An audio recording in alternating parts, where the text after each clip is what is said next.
حدیث میں آتا ہے، اور یہ مشکات شریف میں بھی حدیث ہے، مسند احمد ابن حنبل کے حوالے سے اور جامع ترمذی کے حوالے سے، حضور فرماتے ہیں، حارث اشعری رضی اللہ تعالیٰ عنہ اس کے راوی ہے، انی آمرکم بخمس، مسلمانوں میں تمہیں 5 باتوں کا حکم دے رہا ہوں، اللہ امرنی بہن، ایک روایت میں یہ اضافی الفاظ ہے، اللہ نے مجھے حکم دیا ہے ان کا، اپنی طرف سے نہیں دے رہا، حالانکہ حضور کو اختیار تھا آپ اپنی طرف سے بھی حکم دے سکتے۔ وہ 5 باتیں کیا ہیں؟ بالجماعت والسمع والطاعت والہجرت والجہاد فی سبیل اللہ۔ کتنا بڑا مجموعہ اس وقت یہاں ہے، کیا میں پوچھ سکتا ہوں کتنے لوگوں نے یہ حدیث سنی ہے آج سے پہلے؟ ذرا ہاتھ اٹھائیں، کیا وجہ؟ دیکھیے 5 چیزیں وہ ہیں جو ہم میں سے ہر ایک کو یاد ہے، حدیث یاد ہونا ہو اس کا ایسنس تو یاد ہے۔ بنی الاسلام علی 5، شہادت اللہ الہ الا اللہ وان محمد رسول اللہ، واقام الصلاۃ وایتاء الزکاۃ وصوم رمضان وحج البیت من استطاع الیہ سبیلا۔ اس کو نہیں معلوم 5 ارکان اسلام؟ اور کس نے فرمایا؟ یہ حضور نے، اور یہ کلام خبریہ ہے، بنی الاسلام علی 5، اس میں امر کا انداز نہیں ہے، خبر ہے۔ اسلام کی تعبیر 5 بنیادوں پر ہے، یہ حدیث ہمیں یاد ہے، اور جس کے کہہ رہے ہیں میں حکم دیتا ہوں تمہیں اور اللہ نے مجھے حکم دیا ہے، یہ 5 باتیں ہمارے ذہن سے نکل گئی، اس لیے کہ ہمارے ذہن میں اسلام کا تصور مذہب کا ہے، دین کا ہے ہی نہیں۔ ہم وہی سمجھتے ہیں کہ نماز، ایک تو یہ کہ ہمارے عقائد ٹھیک ہو، نماز روزہ حج زکوٰۃ کا تقاضا ہو، اور کچھ جو ہمارے سوشل کسٹمز ہیں، عیدیں منائے، جمعہ پڑھے، قربانیاں دیا کریں عید الاضحیٰ میں، بچے کا عقیقہ کریں، مردے کو دفنائیں کفنائیں، شادی ہو تو ایجاب و قبول کرائیں، پھیرے نہیں ڈلوائیں گے، اور یہ ہمارا دین ہے، ہمارا مذہب ہے، مذہب دین نہیں ہے، یہ دین کا تصور ہی نہیں۔ ہم اتنے خوگر ہو گئے محکومیت کے کہ دین کی اقامت کا تصور، دین کو غالب کرنے کا تصور ہمارے ذہن سے نکل گیا، ذہن میں ہے ہی نہیں۔ علماء کو بھی اجنبی سی بات لگتی ہے، یہ کیا بات کہہ رہے ہیں، یہ تو اجنبی سی بات ہے، اس لیے کہ ہمارے ذہنوں سے تصور نکل۔ پہلے مسلمان بادشاہ تھے، ملوکیت تھی، وہ اسلام تو نہیں تھا، اسلامی نظام تو خلافت راشدہ کا تھا، ابو بکر اور عمر اور عثمان اور علی اور حضرت حسن کو میں مزید شامل کرتا۔ تب 30 برس بنتے جو حضور نے فرمایا تھا کہ یہ 30 برس خلافت ہے، بعد میں تو ملوکیت آ گئی، یہ بنو امیہ کے بادشاہ تھے، چاہے خلفاء اپنے آپ کو کہلوائے، بنو عباس تو بڑے بادشاہ تھے، شہنشاہ تھے، بڑے محل بنائے تھے، اور یہی حال پھر ان کو ہم کہہ دیتے ہیں عثمانی خلفاء، یعنی ترک بادشاہ اور شہنشاہ، ان کا بھی حال یہی تھا۔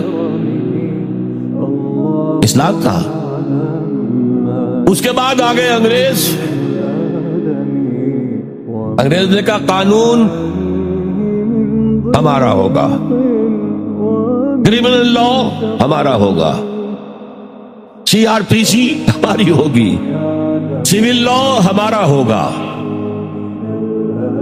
نظام ہمارا ہوگا، ہاں نماز پڑھ سکتے ہو، روزہ رکھ سکتے ہو، ہمیں کوئی تمہارے مذہب سے کوئی دشمنی نہیں، بلکہ انگریز نے تو بڑی رعایت کی تھی، اس نے کہا تھا تم اپنے فیملی لاز بھی اپنی مرضی سے جیسے چاہو طے کرو۔ آج مسلمان ممالک میں سے بھی اکثر نے اپنے فیملی لاز چھوڑ کر یورپ کے فیملی لاز اختیار کر لیے، اور پہلی مرتبہ یہ کام کیا تھا ترک نے،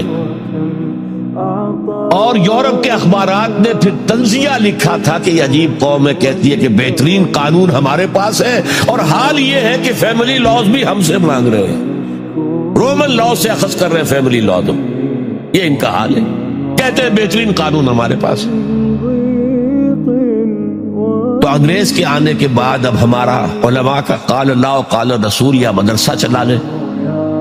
بہرحال انہوں نے بڑی خدمتیں کی ہیں. اگر یہ نہ ہوتا تو شاید ہمارے ہاں مساجدیں آباد ہی نہ ہوتی. کم سے کم علماء نے وہ پوزیشنیں جو ہیں وہ پر کی ہیں. ایک ڈھانچہ جو ہے وہ برقرار رکھا ہے, اس میں کوئی شک نہیں ان کی خدمات.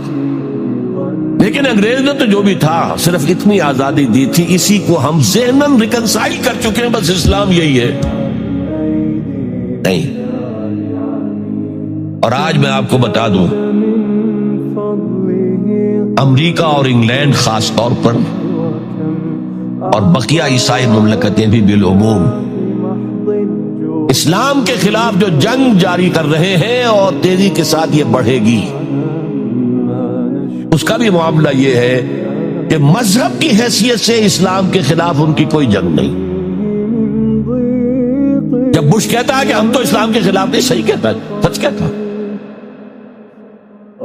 وہ یہ کہہ سکتے ہیں you have come here, you have purchased churches and synagogues and converted them into mosques. Did we object? تم یہاں آئے, تم نے چرچ خرید کے مسجد بنا لی, سینیگوگ یہودیوں کا خریدا اور مسجد بنا لی. ہم نے کبھی روکا تمہیں؟ تم نمازیں پڑھتے ہو, ہم نے روکا. روزے رکھتے ہو, ہم نے روکا. بلکہ رمضان میں وائٹ ہاؤس میں ایک افطاری بھی دے دیتے ہیں تمہیں, سیریمونیل. تمہاری عید ہے, بقرعید ہے, ہم کو کومیموریٹو سٹیمپس جاری کر دیتے ہیں. یہ عید کا جو ہے ڈاک کا ٹکٹ ہے اور یہ بقرعید کا ہے. تو مذہب سے تو ہمیں کوئی اعتراض نہیں, لیکن اسلام کا سیاسی, معاشی اور سماجی نظام nothing doing. We will not bear it. نظام ہمارا ہوگا. اور سمجھ لیجئے یہ تاریخ نے پورا سرکل, ایک گھیرا پورا کر لیا. وہ جو مولانا حالی نے کہا تھا, اے خاصہ خاصان رسول وقت دعا ہے, امت میں تیری آ کے عجب وقت پڑا ہے. وہ دی جو بڑی شان سے نکلا تھا وطن سے, پردیس میں وہ آج غریب الغرباء ہے. کس شان سے نکلا تھا اسلام, اور آج بالکل ریورس ہو گیا معاملہ. اسلام نے یہ کہا تھا اسلام لے آؤ, ہمارے برابر کے بھائی ہو جاؤ گے. ہم یہ بھی نہیں کہیں گے ہم پرانے مسلمان ہیں, سینئر مسلمان ہیں, ہمارے حقوق زیادہ ہیں, تم نیو کمرز ہو, نو مسلم ہو, تمہارے حقوق نہیں, بالکل برابر. یہ نہیں تو اسلام کی بالادستی قبول کرو, چھوٹے ہو کر رہو, ہاتھ سے جزیہ پیش کرو. یؤتوا الجزیۃ عن ید وہم صاغرون. پھر تم یہودی رہو مذہب کے طور پر. نظام ہمارا ہوگا دین حق کا, وہ غالب ہم نے کرنا ہے. محمد الرسول اللہ بھیجے گئے دین کو غالب کرنے کے لیے. ہمارے اندر طاقت نہ ہو تو کیا کریں, مجبور ہے. لیکن طاقت ہو اور پھر دین کو غالب نہ کریں تو ہم تو غدار ہیں اللہ کے.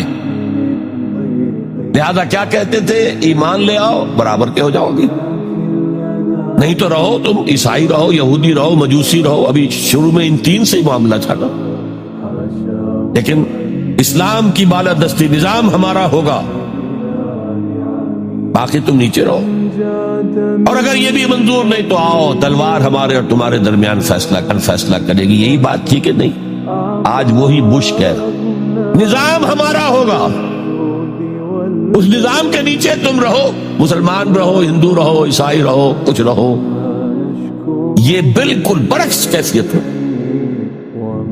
آج کا مسلمان جو ہے ان چیزوں سے اس لیے ذہناً غافل ہے کہ حضور کی اتنی تاکیدی حدیث, انی آمرکم بخمس اللہ امرنی بہن بالجماعت والسمع والطاعت والہجرت والجہاد فی سبیل اللہ, کبھی ممبر سے نہ سنائی گئی, نہ کبھی سنی گئی. اس لیے کہ یہ اس عمل کا نام ہے جو دین کو قائم کرنے کے لیے